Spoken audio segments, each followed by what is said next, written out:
I do a lot of different Skype lessons, so I sometimes forget where the next one is. Where are you guys located? I know you're in the United States.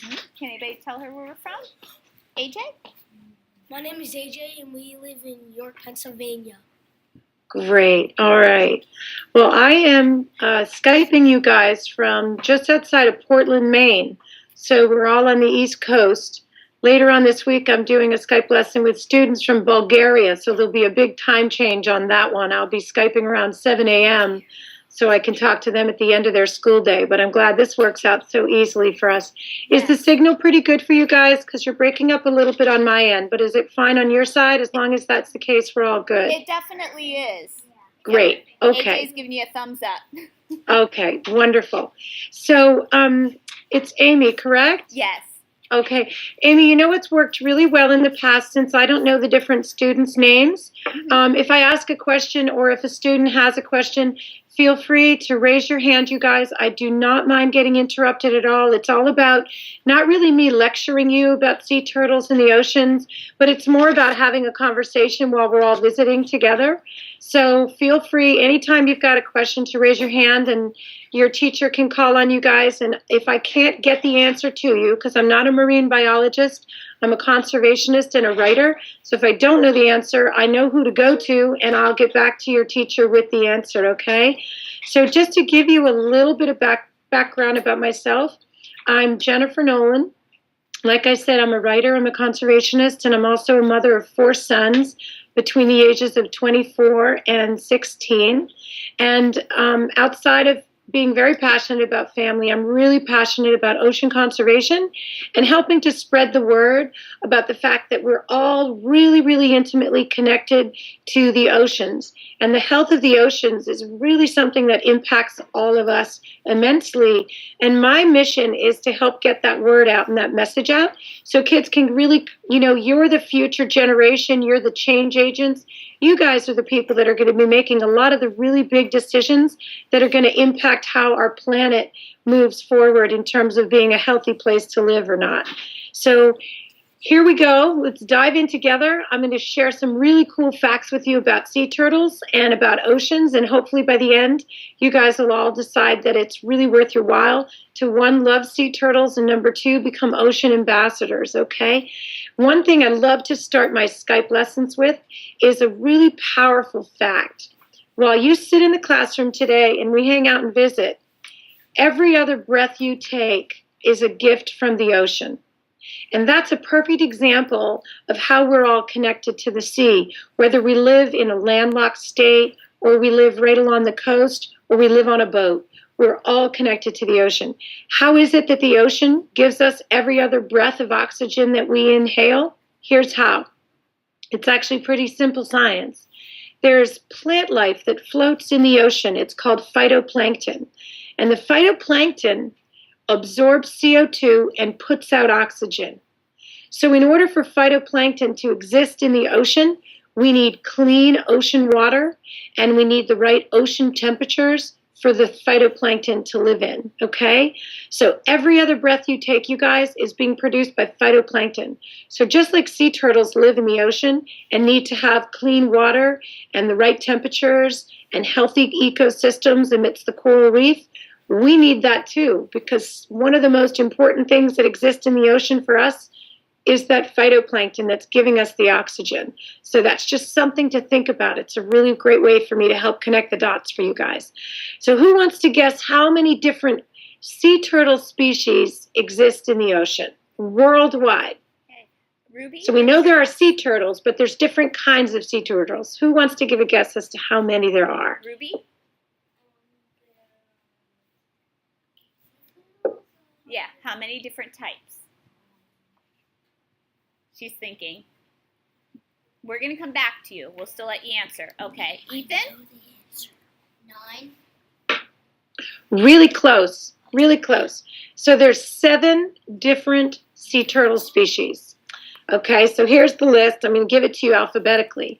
There's the flatback, the green, the hawksbill, the leatherback, the loggerhead, the olive ridley, and let me see, am I getting them out of order? Did I do all 7? Flatback, green, hawksbill, Kemp's ridley, olive ridley, and the loggerhead. Okay? The smallest of all of those is the Kemp's Ridley, and the largest one is the loggerhead. The leatherback. The leatherback, you guys, grows up to 2,000 pounds. It can be 6 to 8 feet in length and up to 2,000 pounds. The Kemp's Ridley is much smaller. It grows between 80 to 100 pounds and around 24 to 28 inches in length. Okay? There's a big disparity, big difference between all the different sea turtle species. But there's 7 of them. The reason why we're really focusing on sea turtle protection is 6 out of the 7 species are endangered. 6 out of the 7 are critically endangered. That means they're at risk of extinction, which is a very serious thing when you think about the ecosystem and the important role that they play, which we'll talk about in a few minutes. But let's back up a little bit and talk about the difference between sea turtles, or I should just say turtles, and tortoises. Does anybody want to give a guess what the difference is between turtles and tortoises? Okay, can you come on over? Here, how about I just do this so that, come on closer. Is the difference that turtles, they like to be a little bit more moist than tortoises? You're really close. You're really close. So here's the scoop, you guys. 2 different types of turtles. Turtles live in aquatic environments. They're going to be in fresh water, like rivers, lakes, and streams, and oceans. And then the tortoises are land dwellers. They're going to be in the grasslands, the forests, and the deserts. A big difference between the two is the way in which their body is designed. So the sea turtle has a hydrodynamic design, so its body can carve through the water, and it makes fast and quick, agile turns. Sea turtles can go very fast. A scuba diver could not keep up with them. I've been scuba diving with many a sea turtle, and a lot of times they hang out with you, and you can float right there with them and watch them eat or watch them swim, and their flippers go really slowly like this.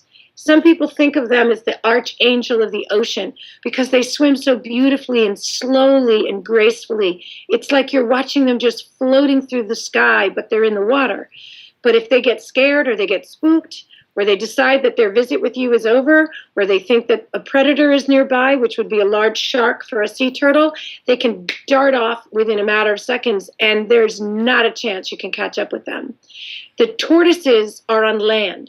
They don't have flippers. They've got legs with claws to give them traction on the land.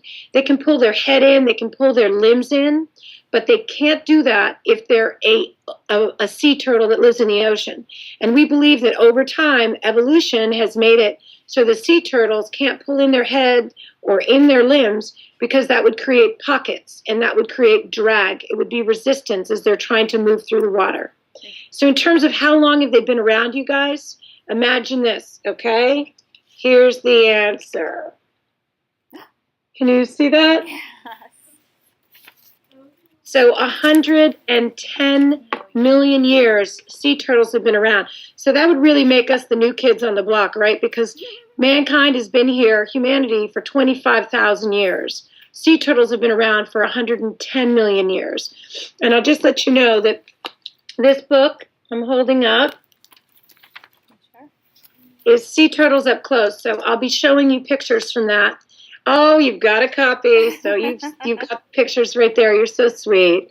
So that's the book that I wrote with marine life photographer Jim Abernathy. He is passionate about ocean conservation. He is one of the most world-renowned shark experts out there. He basically created Swimming with Sharks Without a Cage, and he would tell you that sharks are basically just big, giant goldfish. And after I met Jim in 2007 and learned a lot about sharks, learned more about the oceans in general, I have done now multiple shark dives with him and with my family, with my 4 sons. And I'm here to tell you that sharks don't eat people. They do eat sea turtles once in a while, but they don't eat people. We're not on their diet. They've also been around for hundreds of millions of years. We've only been around for 25,000. So if they needed people to survive, then they wouldn't have been here. So just a little sidebar note, because I'm a big fan of sharks and I love them and I think they get a bad rap. So you guys, 235 million years ago, turtles showed up. 110 million years ago, turtles decided to make their way into the ocean, and that's where they live. So how about their eyesight? Raise your hand if you think sea turtles can see in color.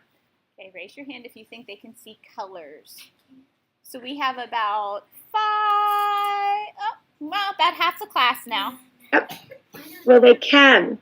The answer is yes. What they can do as far as their different sensory abilities is phenomenal, you guys. They can see in color, and they appreciate a different spectrum of light than we do as humans. They basically can also see in ultraviolet light, which is very helpful for them when they're seeking out prey. They have ears, but you can't see their ears. It's covered with a very, very thin layer of skin right on the side of their head, and they are very good with low frequency sounds. They hear better underwater than they do on land, but they can hear either way. They have a great sense of smell, and they can smell by taking in smells through their nose and also basically through their mouth. They can take in salt water through their nose and through their mouth and get rid of it. So how do they breathe, you guys? How do we think sea turtles breathe? Anybody want to give a guess? Do you want? Nice and loud, buddy. Hi, my name's Kate, and I think they have air pockets. Were you able to I hear can him? hear that. Okay, come on over here and really project your voice, buddy. Hi, my name is Kate, and I think they have air pockets. Okay, you know what? You're not the first person to suspect that, but here's the scoop. Sea turtles can stay underwater for anywhere between 5 to 20 minutes when they're active. When they're in what we call a resting state, which is like they're taking a nap, then they can be underwater for an hour or two based on which species they are. But basically, a sea turtle that's busy doing what it does most of its life, which is foraging for food, they're going to come up to the surface every 5 to 20 minutes, and they're going to take a big, big inhalation of air, and then a big exhalation and a big inhalation of air. So when they do that, they exchange 80% of the oxygen in their lungs. We as humans, every time we take a breath in and out, we exchange about 10% of the oxygen in our lungs. But one big giant breath for them at the surface, and they can go back down for 5 to 20 minutes. That'd be pretty special if we could do that as human swimmers. Some of the best air divers can go down for a few minutes, but not 20. So here's the coolest thing about sea turtles, and this blows my mind. Raise your hand, you guys, if your parents, your uncle, your aunt, a friend, a grandparent, anybody you know has a GPS in their car.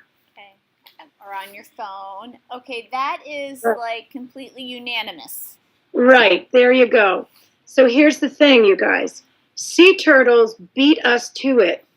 Long, long time ago, more than we can comprehend. Sea turtles have something built into their system, which is called magnetic field detection. It's like they have a built-in GPS. They are able to traverse the oceans and return back to places where they were born, for example, that they haven't been to in sometimes decades. We're trying to figure out how all of this works, but we know that they are connected to the Earth's magnetic field, and the scientists refer to their ability to go back to certain geographical locations as magnetic field detection. So here's basically the story of a sea turtle's life. A little sea turtle is going to be born out of an egg. That egg is planted in a nest by a mother sea turtle. It's buried in the nest, and it incubates for anywhere between 45 to 90 days, covered in sand. The different temperatures in that area where that nest will be buried will actually impact whether or not there are more boys or girls born from those eggs. Scientists joke around because this is actually how it works. Hotter temperatures actually will create more female sea turtles. Cooler temperatures will create more male baby sea turtles. So we refer to it as hot chicks and cool guys. So that is something that we know when we talk about climate change. It's actually impacting the different percentages of male versus female sea turtles that are born. So imagine this. A mother sea turtle, a female sea turtle, is born. She comes out of the egg. She digs her way up out of the nest, along with anywhere from 35 to 150 baby sea turtles. Again, which species it is going to determine how many nests are in that egg. The leatherbacks have the biggest, what we call clutch, and a clutch is a collection of baby sea turtle eggs buried in the nest, and that will be up to 150 if it's a leatherback. The smallest sea turtle, the Kemp's, maybe has 35 to 50 eggs at the most. So all these little babies are born, and they go across the hot sand into the ocean as quickly as they can. They tend to do this at sunrise before the sun gets too hot, and they go out into the ocean. And if you are a male sea turtle, you will never return to land again. You will live the rest of your life in the ocean, foraging for food and cruising the ocean floor and coming to the surface for your breaths of air and basking in the sun. Sea turtles are reptiles. So one of the ways in which they raise their body temperature is to bask in the sun. So it's one of the reasons we see sea turtles floating at the top sometimes. So here's the second part, you guys. If you're a female sea turtle, at some point in your life, you are going to return to land to make a nest, lay your eggs, and then you will go right back out to the ocean. You don't sit with your nest. You don't have to sit with the eggs. You dig the nest, you lay the eggs, you bury it back over with sand, and you head right back out to sea. You'll never meet your babies. Here's what's amazing. How old are you guys right now? What's the average age in your classroom? 8 and 9. 8. Yeah. And I bet at 9 years old, you're still really happy to have a mom or a dad or an uncle or a grandparent keeping really close eye on you, right? Well, a sea turtle is a newborn baby and never meets its mother or father. From the minute it comes out of the egg, it's self-taught. It's all about instinct. It knows what to do by instinct. It's as if a lifetime of lessons have been downloaded into its brain. It knows to climb out of the nest. It knows to get across the beach as fast as it can because there are different threats to the baby sea turtles. Some of the land threats are seagulls, crabs, foxes, frigate birds, raccoons, rats, fire ants, dogs. Can you imagine such a list? It's only one out of every 7,000 sea turtles will live long enough to reach an age of reproduction. One out of every 7,000. So that gives you an idea of what they've got to do to survive. Mm-hmm. And one of the things that scientists are doing, which is really cool, is they get permission from state and local governments to collect some of those baby sea turtles and raise them to a certain age, which is a few months old, and then release them in the ocean so that they can dodge all of those land threats that they face just trying to get from the nest to the ocean, okay? So here you go. This mother sea turtle has maybe reached the age of 7 years old, in some cases 20, in some cases 35, 40, or 50 years old based on the species before she can reproduce. And when she knows by instinct that it's time for her to go lay eggs, she will draw on the magnetic field detection to go back to the beach she was born at, or very, very close, within a mile of that location. It's a complete mystery to the scientists. It would be as if somebody told you guys that you were born in California and you never had a map, you were never back in California, and when you were 20 years old, somebody told you, figure out how to get there, but you can't use anything. Unless you happen to have magnetic field detection, which will give you all the clues. They also think that ocean currents, star constellations, different scents in the water, all different types of things that relate to currents can help guide turtles back to where they came from. But we can put little teeny satellite devices on the baby sea turtles, and we can watch them take off in the ocean and just do all these little loop-to-loops and go from the coast of the United States over to Europe. And it's just a fascinating thing to watch where they're going and why they hang out and why they do what they do. So you guys, who wants to give a guess as to what some of the threats are for sea turtles once they're in the ocean? So what might some of their problems be when they're actually in the water? You want to go first? Sure.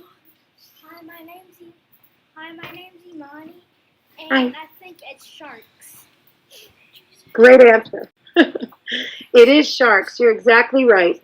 So we know that sharks are really the biggest predator for sea turtles other than man.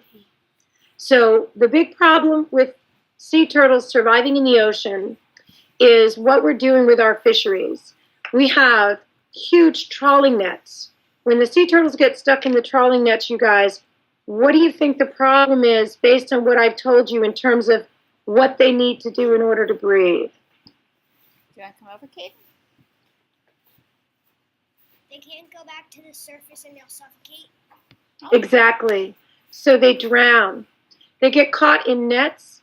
They get caught in what we refer to as long lines.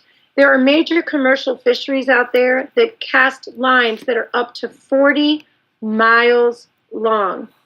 That 40 miles long. The next time you're in your parents' car and you go for a road trip, try to look at the odometer and see how long it takes you to drive 40 miles. And imagine a fishing line that long with hooks on it the whole way. And a lot of sea turtles take the bait and then they can't surface. So we're losing a lot of sea turtles to fishing nets and to long lines. It's a huge problem. We also have the problem of poachers in different parts of the world. It's illegal to catch endangered species around the world. 6 out of the 7 are endangered and critically endangered. However, poachers are getting them. And in order to stop that, there has to be a huge, huge effort internationally to make the consequences very steep. What they want is they want the leather from the sea turtles. They want the shells from the sea turtles. They want the eggs from the sea turtles. They make leather products. They make shoes out of it. The eggs and some of the meat from sea turtles are a source of protein for them. Jewelry is made from it. They also get oil. They make turtle soup. They get protein, etc. So it's a big, big problem, particularly in the Asian cultures, but it's being addressed. And in some areas, the sea turtle populations are coming back. But it's definitely, it's a huge, huge issue. So here's another thing to think about, you guys. How deep, somebody want to give a guess how deep sea turtles can dive?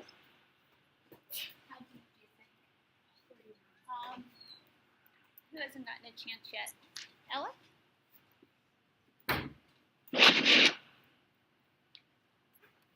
Hi, my name is Ella, and I think maybe they can dive maybe 30 to 40 feet.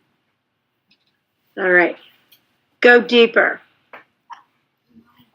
Go deeper. One more guess. AJ. My name is AJ, and I'm guessing they can go 72. They can dive 72 feet. Okay. You ready for this? You guys, raise your hand if you've ever seen a picture or seen in person the Empire State Building. And if not, we'll look at a picture whenever we're done talking. I've never seen Okay. Okay, we'll show you after we're done. So you guys, the Empire State Building is 1,250 feet tall. Okay?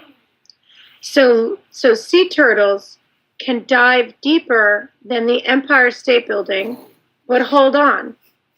They can dive deeper than 3 Empire State Buildings stacked on top of each other. They can go as deep as 4,000 plus feet. And the sea turtle that's most likely to do that is the leatherback sea turtle. And that is the biggest one that's out there. And here's a picture of the baby leatherback sea turtle. And it's very easy to identify this guy because he has a very rubbery shell, which is very different from all of the other sea turtles that have a very, very hard shell. Show you one other really great picture of these guys. Here you go. They're the biggest one, like I said. So you've probably seen this picture if you have my book. We do. So that gives you an idea of the size. That sea turtle can dive deeper than 4 Empire State Buildings stacked on top of each other. That's actually deeper than whales can go.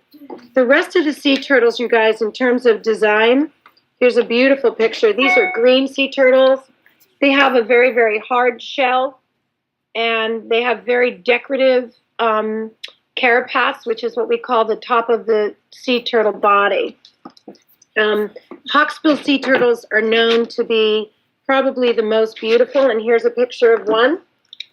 That was me diving with a hawksbill sea turtle in Florida with Jim, and you can see how beautiful their shells are, and you can see how their arms, or their legs, basically are shaped like flippers, and that's what makes it so that they can do such an amazing job swimming in the ocean. So, you guys, it's probably a good time for me to take a couple questions before I give you a few other facts. Do you guys have any questions that I can answer? Ruby, do you want to come on down? Okay.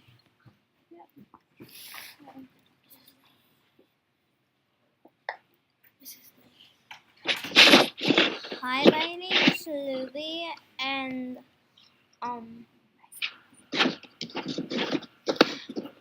how can a turtle get away faster than a human? Is it very fast? Because I thought turtles are slow in land and both water. So Sweetie, I'm so sorry. It's breaking up a little bit. Can the teacher maybe repeat the question? So Ruby is wondering how is it that they're so fast? Because we have always been under the conception, maybe the misconception, that turtles are fast on land and in water. I mean, slow. I'm sorry, slow on land and in water. Mm-hmm. Yep. I can tell you I've witnessed it myself many, many times, so I can tell you they are extremely fast and agile.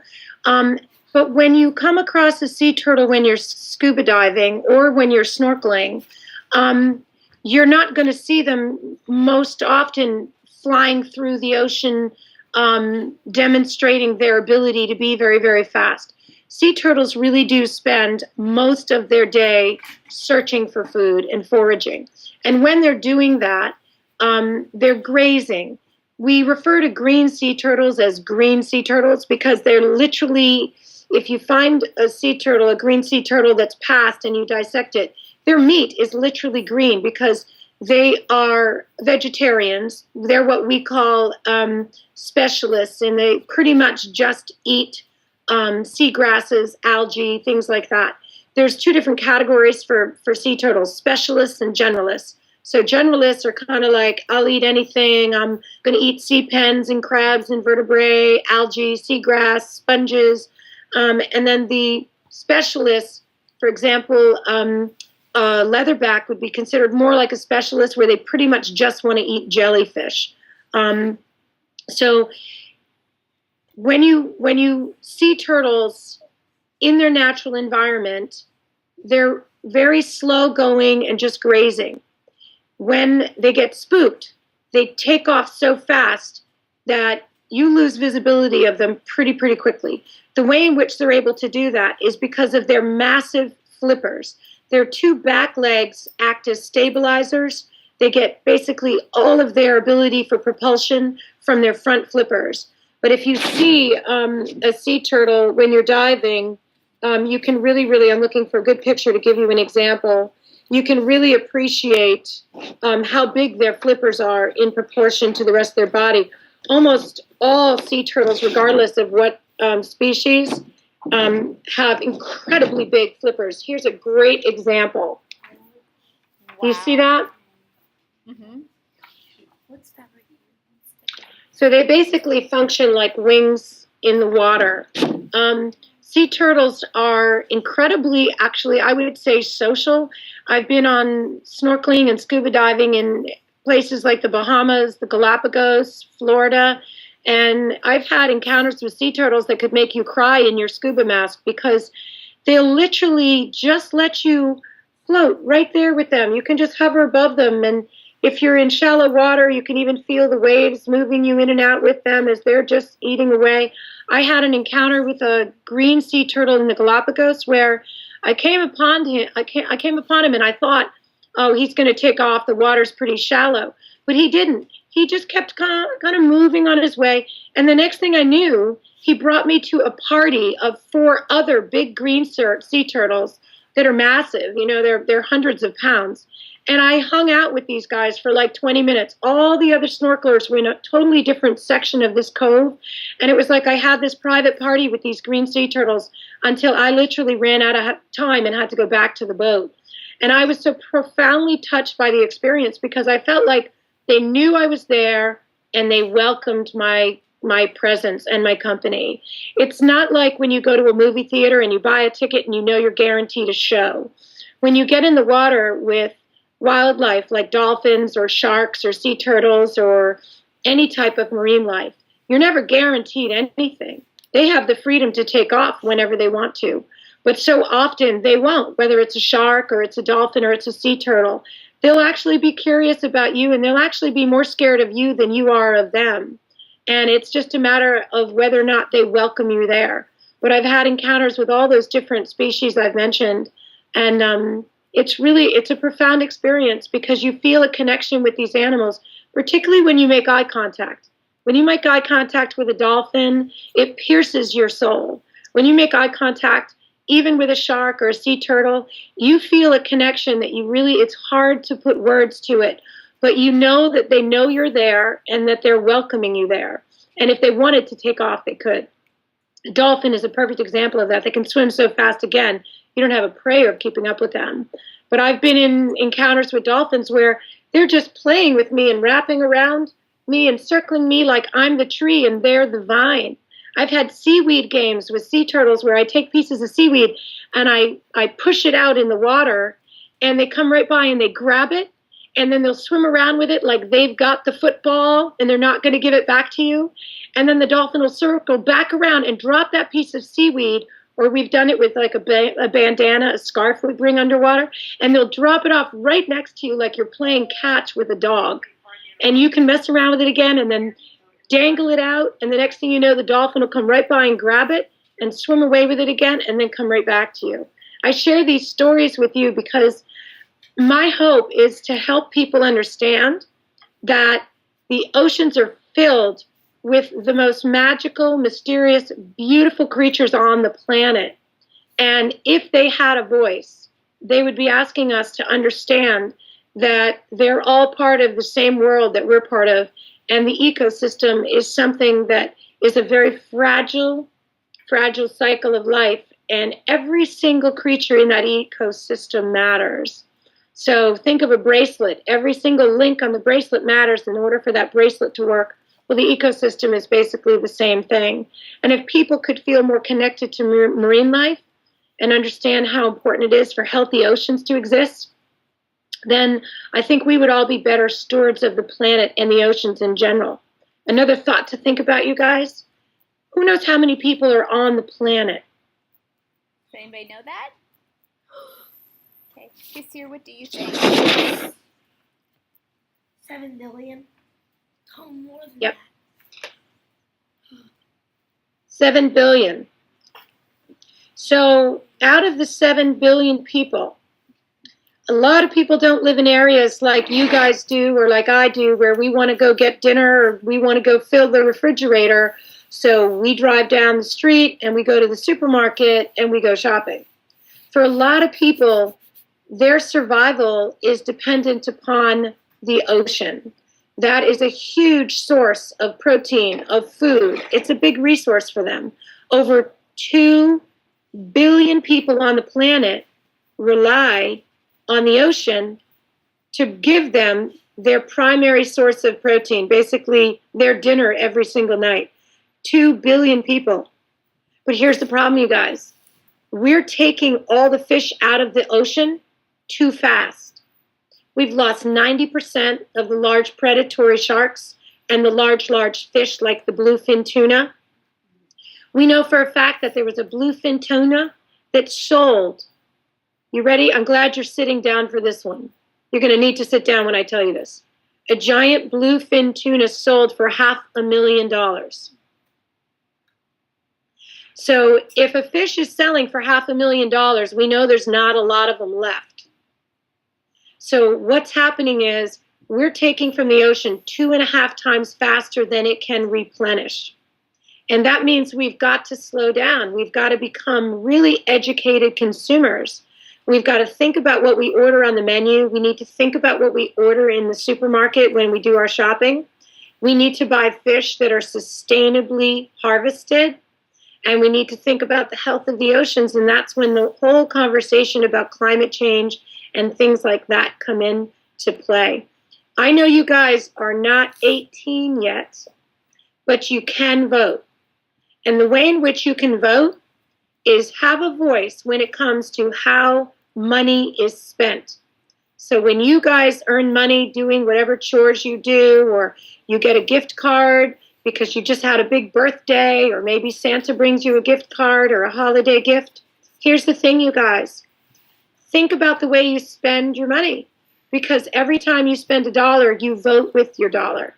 Your generation is the generation of change agents. We think of you guys as change agents because soon you'll be old enough to vote. And every single day, you and your family and your friends can vote with their dollar and send a message to corporations that you're not going to buy products that are not earth friendly. You're not going to buy products that are not ocean friendly. You're not going to buy products that are made from sea turtles. You're not going to order shark fin soup at a restaurant that serves it. There's lots and lots of things you can do to become really, really good ocean ambassadors. And if you understand that the sea turtle that needs to breathe the clean air, that needs to live in an ocean where it plays a role in the ecosystem, it makes the coral reefs healthy, and it's a food source for sharks, and it also is a predator for other fish that need to be maintained. For example, jellyfish. Sea turtles eat a lot of jellyfish, and we have jellyfish explosions happening right now. So we need the sea turtles to help maintain the jellyfish populations, which have exploded because a lot of the large predatory species that eat the jellyfish are gone. We've harvested them. So these things can be fixed. We haven't run out of time, but it is about becoming a global community that makes better choices around the ocean. Do you guys have another question? Just one more quick one, if that's okay. Sure. My name is Isaac, and which one out of the 6 is not endangered? Which one of the 6 is not endangered I believe it is the hawksbill. The last I checked, it was the hawksbill.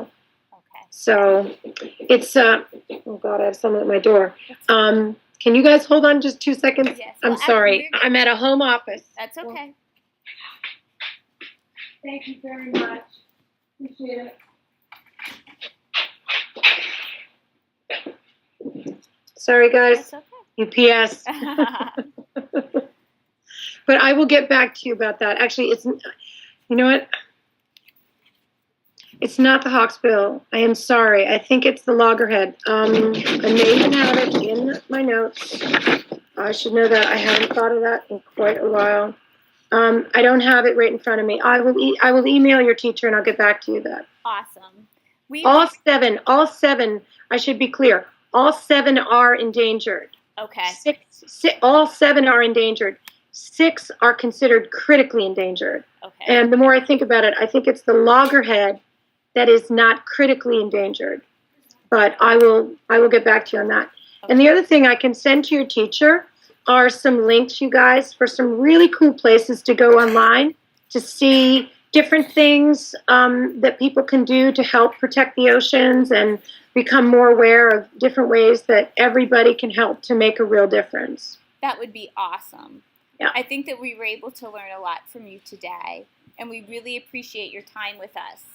It's been a pleasure, you guys. You've been really wonderful, wonderful kids to talk with, and I hope you found this interesting.